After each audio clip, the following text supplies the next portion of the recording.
नमस्कार मित्रांनो. यंदा 25 जुलै रोजी आषाढी एकादशीपासून चातुर्मास सुरू होत आहे. या काळात दिलेले उपाय केले असता नकारात्मकता दूर होऊन घराचे व तुमचे भाग्य उजळेल. चातुर्मासाचा काळ धामधुमीचा. या काळात सण, व्रत, वैकल्याची रेलचेल असते. त्याचबरोबर हा काळ पावसाळ्याचा, आल्हाददायी निसर्ग आणि जोडीला अनेक प्रकारची रोगराई. यामुळे घराचे आणि आपले स्वास्थ्य उत्तम राहावे यासाठी ज्योतिष आणि वास्तुशास्त्राने काही उपाय सांगितले आहेत. ते केले असता घरातील नकारात्मकता दूर होऊन सकारात्मक ऊर्जा निर्माण होण्यास मदत होते. या काळात निसर्गात बदल होत असतात आणि वातावरणात नकारात्मक ऊर्जा वाढण्याची शक्यता असते. म्हणूनच चातुर्मासात घरामध्ये सुख, शांती आणि समृद्धी टिकवण्यासाठी आपल्या परंपरेत काही सोपे धार्मिक व व्यावहारिक उपाय सांगितले आहेत.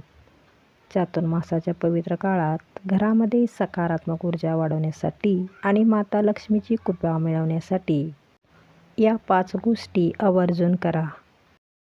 पहिला उपाय म्हणजे मिठाच्या पाण्याने लादी पुसणे.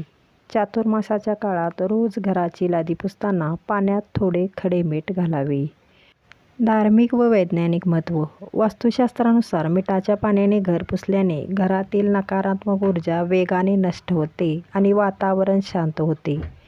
विशेषतः घराचे मुख्य प्रवेशद्वार आणि हॉल, बैठक व्यवस्था या जागा मिठाच्या पाण्याने स्वच्छ ठेवण्यावर अधिक भर दिला जातो, कारण इथूनच ऊर्जेचा प्रवाह घरात येत असतो.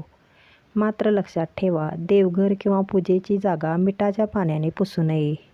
त्या ठिकाणी स्वच्छ साधी पाणी वापरणे योग्य ठरते. दुसरा आहे कापूर प्रज्वलित करणे. दररोज सकाळी किंवा संध्याकाळी देवपूजेच्या वेळी घरात भीमसेनी कापूर जाळावा. याचे आध्यात्मिक लाभ. कापूर जाळल्याने निर्माण होणारा धूर घरातील वातावरण शुद्ध आणि पवित्र करतो. कापुराचा दैवी सुवास मनाला अथांग शांततेचा अनुभव करून देतो. अनेकांकडे संध्याकाळच्या आरतीच्या वेळी कापूर लावण्याची जुनी परंपरा आहे, ज्यामुळे घरातील कलह आणि मानसिक ताण दूर होतो. तिसरा उपाय मुख्य प्रवेशद्वारावर दिवा लावणे. चातुर्मासात रोज संध्याकाळी प्रदोष काळात घराच्या मुख्य प्रवेशद्वाराबाहेर दिवा लावणे अत्यंत शुभ मानले जाते. माता लक्ष्मीचे आगमन. हा दिवा शुद्ध गाईच्या तुपाचा किंवा तेलाचा असावा. प्रवेशद्वारावर दिवा लावणे म्हणजे साक्षात माता लक्ष्मीचे घरात स्वागत करणे होय. यामुळे घरात धनधान्याची कमतरता भासत नाही आणि घरात शुभ ऊर्जेचा संचार होतो. चौथा उपाय म्हणजे उंबरठ्यावर आणि अंगणात पाण्याचा सडा टाकणे. मित्रांनो, रोज सकाळी लवकर उठून घराच्या मुख्य प्रवेशद्वारावर आणि अंगणात स्वच्छ पाण्याचा सडा टाकावा. ते पवित्रतेचे प्रतीक आहे. काही भाविक या पाण्यात थोडे गंगाजल किंवा तुळशीची पाने टाकून ते पाणी उंबरठ्यावर शिंपडतात. हा उपाय घरात शांतता, पावित्र्य आणि ऐश्वर्य टिकवून ठेवण्याचे प्रतीक मानला जातो. 5. स्वच्छता आणि सकारात्मक विचार. धार्मिक उपायांसोबतच चातुर्मासात घराची भौतिक स्वच्छता राखणेही तितकेच महत्त्वाचे आहे. आनंदी वातावरण राखण्यासाठी घरातील जुन्या, मोडकळीस आलेल्या आणि निरुपयोगी वस्तू म्हणजे भंगार त्वरित बाहेर काढाव्यात. घर नेहमी हवेशीर आणि नीटनेटके असावे.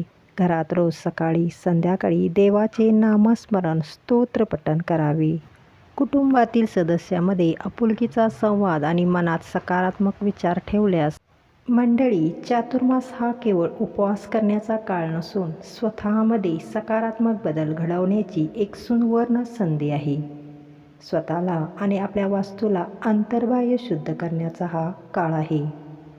वरीलप्रमाणे उपायांसोबत घरातील स्वच्छता, प्रेम, संयम, सकारात्मक विचार आणि चांगले आचरण यांनाही तितकेच महत्त्व आहे.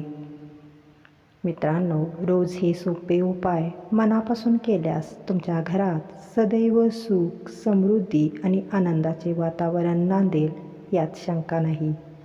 धन्यवाद. श्रीहरी विष्णू आणि माता लक्ष्मीची कृपा तुमच्या परिवारावर सदैव राहो.